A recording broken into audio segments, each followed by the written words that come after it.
কেন এত ভালো লাগে আমার নূর নবীর নাম, আমার নূর নবীর নাম। আরো ভালো লাগে নবীর দরুদ সালাম, নবীর দরুদ সালাম, নবীর দরুদ সালাম। কেন এত ভালো লাগে আমার নূর নবীর নাম, আরো ভালো লাগে নবীর দরুদ সালাম, নবীর দরুদ সালাম, নবীর কি সালাম। আল্লাহুম্মা সাল্লি আলা সাইয়্যিদিনা মাওলানা মুহাম্মাদ ওয়া আলা আলি সাইয়্যিদিনা। কেন এত ভালো লাগে আমার নূর নবীর নাম, আরো ভালো লাগে নবীর দরুদ সালাম, নবীর দরুদ সালাম, নবীর কি সালাম। আল্লাহুম্মা সাল্লি আলা সাইয়্যিদিনা নবিয়ানা, আল্লাহুম্মা সাল্লি আলা সাইয়্যিদিনা নবিয়ানা, নবীর দরুদ সালাম, নবীর কি সালাম, নবীর দরুদ সালাম, নবীর কি সালাম। কেন এত ভালো লাগে আমার নূর নবীর নাম, আরো ভালো লাগে নবীর দরুদ সালাম। আল্লাহুম্মা সাল্লি আলা সাইয়্যিদিনা মাওলানা মুহাম্মাদ ওয়া আলা আলি সাইয়্যিদিনা মাওলানা মুহাম্মাদ। প্রেমধনে মগ্ন হয়ে, প্রেমধনে মগ্ন হয়ে সারাক্ষণ গাই শুধু তোমার গুণগান। প্রেমধনে মগ্ন হয়ে সারাক্ষণ গাই শুধু তোমার গুণগান।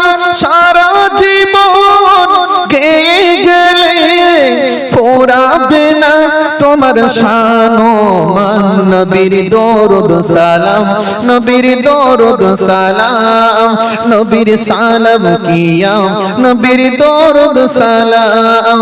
কেন এত ভালো লাগে আমার নূর নবীর নাম, আরো ভালো লাগে নবীর দরুদ সালাম, নবীর কিয়াম সালাম, নবীর দরুদ সালাম। আল্লাহুম্মা সাল্লি আলা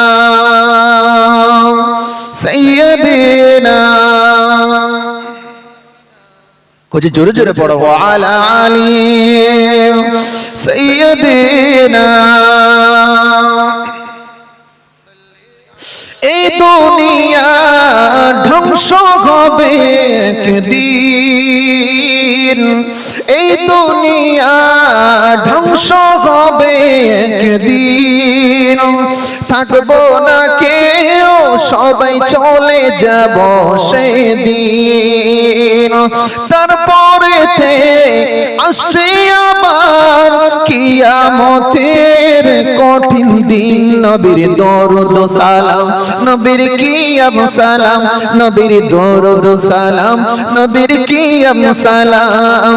কেন এত ভালো লাগে আমার নূর নবীর নাম, আরো ভালো লাগে নবীর দরুদ সালাম, নবীর দরুদ সালাম, নবীর কিয়াম সালাম। আল্লাহুম্মা সাল্লি আলা সাইয়্যিদিনা মাওলানা মুহাম্মাদ ওয়া আলা আলি সাইয়্যিদিনা মাওলানা মুহাম্মাদ। একটু জিকির করেন, কলেমা লা ইলাহা ইল্লাল্লাহ, লা ইলাহা ইল্লাল্লাহ, লা ইলাহা মুহাম্মাদুর রাসূলুল্লাহ লা ইলাহা জোরে জোরে পড়েন ইল্লাল্লাহ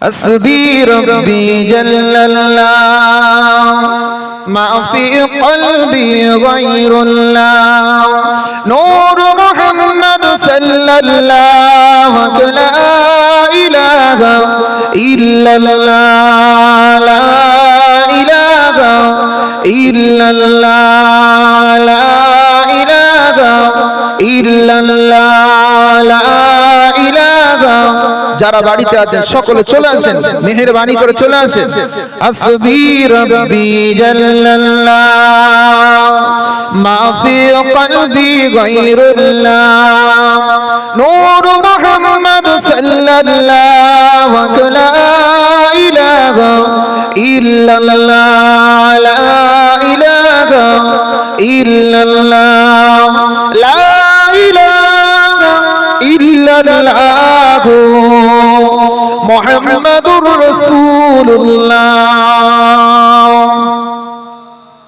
মহামূল্য সুষমায় অকারণে কেন যায় মহামূল্য সুষমায় অকারণে কেন যায় পড়ো পড়ো সর্বদা পড়ো লা ইলাহা ইল্লাল্লাহ জোরে জোরে লা ইলাহা ইল্লাল্লাহ লা ইলাহা ইল্লাল্লাহ মুহাম্মাদুর রাসূলুল্লাহ নেই কোনো মাবুদ আল্লাহ ছাড়া নেই কোনো মাসুক আল্লাহ ছাড়া নেই কোনো পিয়ারা আল্লাহ ছাড়া নেই কোনো বন্ধু আল্লাহ ছাড়া বলো লা ইলাহা ইল্লাল্লাহ লা ইলাহা লা ইলাহা ইল্লাল্লাহ মুহাম্মাদুর রাসূলুল্লাহ সাল্লাল্লাহু আলাইহি ওয়াসাল্লাম মুআজ্জাজ মুকাররম উলামায়ে কিরাম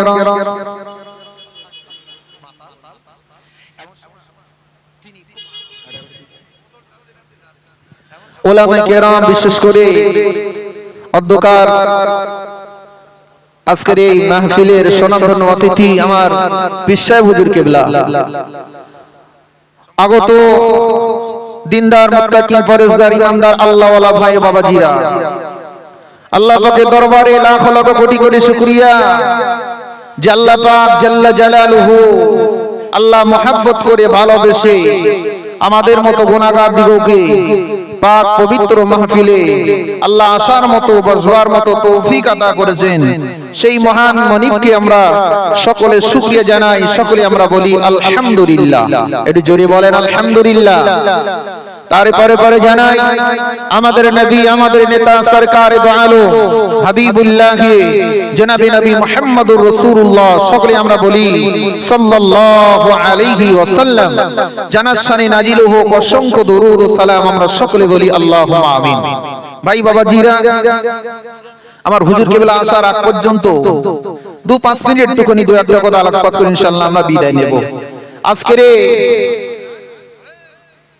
মুসলমান সমাজ লাঞ্ছিত বঞ্চিত অপমানিত অবদস্ত অবহেলিত হচ্ছে আজকের কারণ হলো মুসলমান আর মুসলমানিত্বর জায়গার মধ্যে নেই ঠিক বলছি না ভুল বলছি বাস্তব কথা আজ আমার রাসূল পাক সাল্লাল্লাহু আলাইহি ওয়াসাল্লাম তিনি বলে গিয়েছেন মুসলমান সমাজ যদি এদের আকীদা এদের অনুকূল এদের অনুপাত যদি সঠিক রাস্তায় কোরআনের রাস্তা যদি বিলীন করতে ব্যয় করত কোন শক্তি এদেরকে এক বিন্দু পরিমাণ নড়াতে পারত না একবার জোরে বলুন সুবহানাল্লাহ আজ মুসলমান সমাজ অন্য ধর্মের মানুষের মতো কালচারাল কৃষ্টি কালচারের মধ্যে লিপ্ত, তাই তো এদের প্রতি এত অনাবৃষ্টি, এদের প্রতি এত নির্যাতন আল্লাহর তরফ থেকে নাজিল করা হচ্ছে।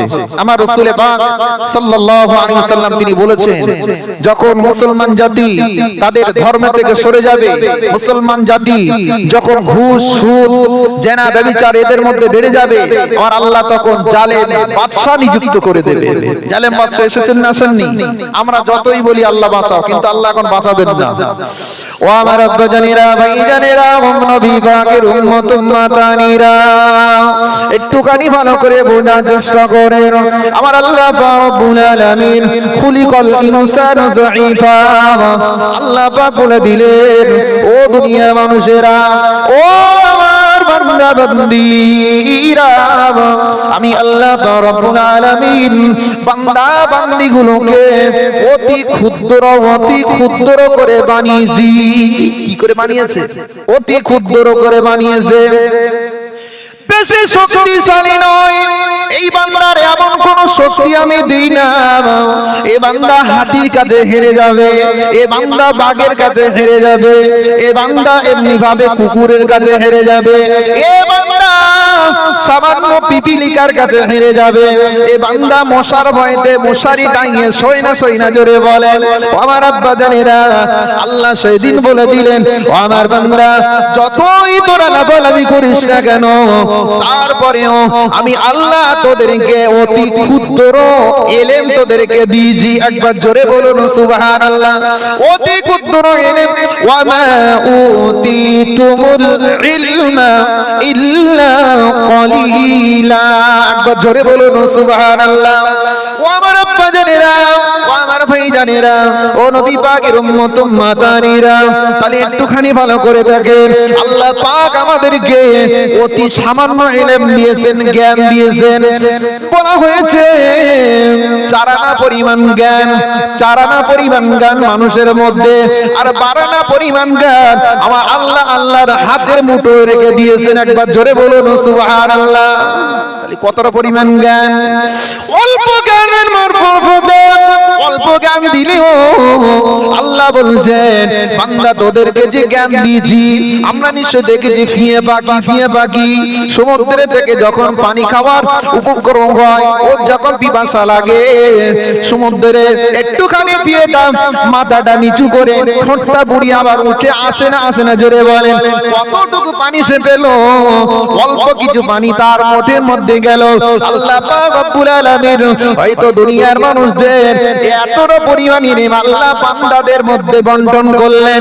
ও আমার বান্দাদেরা, সেই বান্দা দুনিয়ার মধ্যে এসে এই ইলম, ছোট ইলম দিয়ে, জ্ঞান দিয়ে আজকে এরোপ্লেন বানাচ্ছে না জোরে বলেন। এই বান্দা জ্ঞান দিয়ে আজকে মহাকাশে যাওয়ার জন্য রকেট বানাচ্ছে, এই বান্দা মানে পানিতে ভাসার জন্য জাহাজ বানাচ্ছে, এই বান্দা আবার হিংস্র বন্য প্রাণীগুলোকে পোষ মানিয়ে তাদের আয়ত্তের মধ্যে রেখে দিয়েছেন না দেননি জোরে বলেন। ও আমার আপনাদেরা, কোন বিবেকের উম্মত উম্মাতানিরা, একটুখানি ভালো করে বোঝেন, আল্লাহ পাক রব্বুল আলামিন কিন্তু এই ইলমের মধ্যে আল্লাহ মানবদের ইলম, আল্লাহ পাক সমগ্র সৃষ্টির মধ্যে যে ইলম দিয়েছেন, আর তাদের ইলমের চাইতে আল্লাহ মানবদের ইলমটাকে আল্লাহ বেশি বেশি বরকত দিয়েছেন। একবার জোরে বলুন সুবহানাল্লাহ। সাপোজ বলা যেতে পারে আমাদেরও জ্ঞান আছে, একটা অন্য প্রাণীরও জ্ঞান আছে না নাই জোরে বলেন। একটা কুকুরেরও জ্ঞান আছে, একটা গাধারও জ্ঞান আছে, একটা ছাগলেরও জ্ঞান আছে। তাদের জ্ঞানের সাথে আমরা মানব, আমাদের জ্ঞানের কোনো তুলনা হয় না। তাদের আল্লাহ বুঝশক্তি দিয়েছেন, আমার আল্লাহ আমাদেরও বুঝশক্তি দিয়েছেন। ও আমার আব্বা জানেরা, আল্লাহ পাক দেওয়ার পরে বললেন, ও বান্দা বান্দি, আমি তোদের সুন্দর আকৃতি দিয়েছি, তোদের সুন্দর গঠন দিয়েছি, সুন্দর চাকু চরণ ভাবে তোদেরকে সৃষ্টি করেছি। উদ্দেশ্য শুধু হলো তোরা দুনিয়ার মধ্যে যাবি, তোরা দুনিয়ার মধ্যে গিয়ে আমি আল্লাহ আল্লাহ আমার ইবাদত এবং উপাসনা করবি। একবার জোরে বলুন সুবহানাল্লাহ, আর একটু জোরে বলুন সুবহানাল্লাহ। ও আমার আব্বা জানেরা, ভাই জানেরা, সেই জন্য আমাদের একদিন মরতে হবে না জোরে বলেন, জি হবে না আমার আব্বা জানেরা একটুখানি বোঝেন, অন্যান্য মানুষেরা অন্য জাতিরা তারাও মরবে, একজন মুসলমান মরবে, একজন হিন্দু ভাই মরবে, একজন খ্রিস্টান ভাই মরবে, তারা মনে মনে বলে আমাদের মৃত্যুর পরে আমরা ওখানে পচে মশে ওখানে পুড়িয়ে আমাদের শেষ করে দেওয়া হবে, আমাদের আর কোনো হিসাব হবে না। কিন্তু না না না, আমরা মুসলিম জাতি, আমরা কিন্তু জানি যে আমাদের মরণের পরে কবরে আমাদের প্রচন্ড ভাবে হিসাব দিতে হবে না জোরে বলেন। শুধু কবর নয়, শুধু কবর নয়, কবরের পরে আমাদের আছে মিজান, ওখান থেকে আমাদের কিয়ামত, ওখান থেকে আমাদের আল আযম ফিল হক, মিজানের দাড়ি পাল্লায় দাঁড়াতে হবে, ওখান থেকে কিয়ামতের দিনে যেতে হবে, ওখান থেকে আমার আল্লাহর যদি ফয়সালা শুনিয়ে দেন, আল্লাহ যদি সুবিচার পাওয়া যায়, আল্লাহ পাক যদি আমাদের প্রতি দোয়া করেন, সেই দোয়ার উপরে ভিত্তি করে আল্লাহ আমাদেরকে নাজাত দিতে পারেন না জোরে বলেন। ও আমার আব্বা জানেরা, তাহলে একটুখানি কি বলবেন, তাহলে অন্য মানুষগুলো তারাও মরবে, আমরা মুসলমান জাতি আমরাও মরবো। কি ভাবছেন? একটা গরু ছাগলের মৃত্যু হবে, তাদের দেহ বস্তুগুলো পচে খসে শেষ হয়ে যাবে, তাদের আর তোলা হবে না। কিন্তু আমরা মুসলমান জাতি, আমরা মানব জাতি, আমাদেরকে আবার কিয়ামতের দিনেতে তোলা হবে না জোরে বলেন। যেখানে আমাদের রূহটা যাবে, যে জায়গা আমাদের রূহটা যাবে, ওখান থেকে আমাদেরকে আবার আল্লাহ পাক কিয়ামতের দিনেতে আবার আমাদেরকে হিসাবের কাঠগড়ায় দাঁড় করাবেন। আমার আব্বা জানেরা, ভাই জানেরা, মনোযোগ সহকারে শ্রবণ করেন। সেই জন্য দুনিয়ার মানুষেরা আমরা দুনিয়া দুনিয়া দুনিয়া করে ব্যস্ত, দুনিয়া করে ব্যস্ত, দুনিয়ার করে ব্যস্ত, মসজিদ মুখী হই না, নামাজ পড়ি না, রোজা করি না, হজ করি না, যাকাত দিই না, এতিমের পাশে থাকি না, শুধু সম্পদ কি করে অর্জন করতে হবে। প্রত্যেকটা মানুষের চিন্তাধারা একটাই আছে, ঠিক বলছি না ভুল বলছি? প্রত্যেকটা মানুষের চিন্তাধারা কি করে আমি বড় হব, কি করে আমার বড় হওয়া লাগে। সেই জন্য আমার আল্লাহ বললেন, ও দুনিয়ার মানুষেরা, তোমাদের ঈমান ধন সম্পদ তোমাদের কোনো কাজে আসবে না, কোনো কাজে আসবে না, কোনো কাজে আসবে না। আল্লাহ পাক রব্বুল আলামিন বললেন, ইয়াউমা লা ইয়ানফাউ মালু ওয়ালা বানুন। একবার জোরে বলুন সুবহানাল্লাহ। আমার দুনিয়ার মানুষেরা, আমার আব্বা জানেরা, সেদিন কেউ কারো হবে না। যেদিন সন্তান তার পিতাকে দেখে পালিয়ে যাবে, যেদিন পিতা তার সন্তানকে দেখে পালিয়ে যাবে, যেদিন মা সন্তানকে দেখে পালিয়ে যাবে, সেদিন মা সন্তান মাকে দেখে পালিয়ে যাবে, সেদিন আল্লাহ পাক রব্বুল আলামিন বললেন, ও দুনিয়ার মানুষেরা, সেই দিনটার কথা তোমরা চিন্তা করো। আমার আব্বা জানেরা, এই দুনিয়ার মধ্যে একজন মাকে যদি প্রশ্ন করা হয়, ও মা, তোমার ঘরে তো যদি আগুন লেগে যায়, তুমি তোমার বাচ্চাগুলোকে কেমন ভাবে বাঁচাবে? ভালো করে বোঝেন। মা তখন উত্তর দেবে, ও আমার দুনিয়ার মানুষেরা শোনো, আমার ঘরে যেহেতু ছোট ছোট মাসুম বাচ্চাগুলো আছে, আমার ঘরেতে আমার স্বামী আছে, আমার ঘরেতে আমার আপনজনেরা শুয়ে আছে, সেই জন্য আমি মা হিসাবে একটা দায়িত্ব হলো, আমার ঘরেতে যদি আগুন লেগে যায়, নিজের সব কিছু পুড়ে সরকার হয়ে গেলেও আমি তাদেরকে অবশ্যই ঘুম থেকে তুলবো, আবার তাদেরকে বাঁচানোর চেষ্টা করব। ও দুনিয়ার মা, একটুখানি তুমি ভাবলে না, তোমার সন্তান আজ মসজিদমুখী হয় না, তোমার সন্তান আজ মসজিদ মাদ্রাসামুখী হয় না, তোমার সন্তান আজ এমনি ভাবে লোকের কোনো উপকার কার্য আসে না, তোমার সন্তান আজ দুনিয়ার মধ্যে কত রকম নোংরামি কাজে লিপ্ত আছে। মা একটুখানি কি তুমি ভাববে না মা, তোমার সন্তান যেদিন কিয়ামতের দিনেতে, যেদিন জাহান্নামের ময়দানেতে হাজির হয়ে যাবে, ধরা পড়ে যাবে, সেই আগুন থেকে তুমি তাকে বাঁচানোর কোনো রাস্তা পাবে না মা। ও দুনিয়ার মানুষেরা, আমার আব্বা জানেরা, সেই জন্য আমার আল্লাহ বললেন ইয়া আইয়ুহাল্লাযীনা আমানু, হে ঈমানদার বিশ্বাসী বান্দাগণ, তোরা জানো তোদের নিজের সন্তানের জন্য, নিজেদের ধন সম্পদের জন্য তোরা জানো আমি আল্লাহ আমাকে যেন ভুলে না যাস। একবার জোরে কি বলা যাবে না সুবহানাল্লাহ? আর একটু জোরে বলা যাবে না সুবহানাল্লাহ?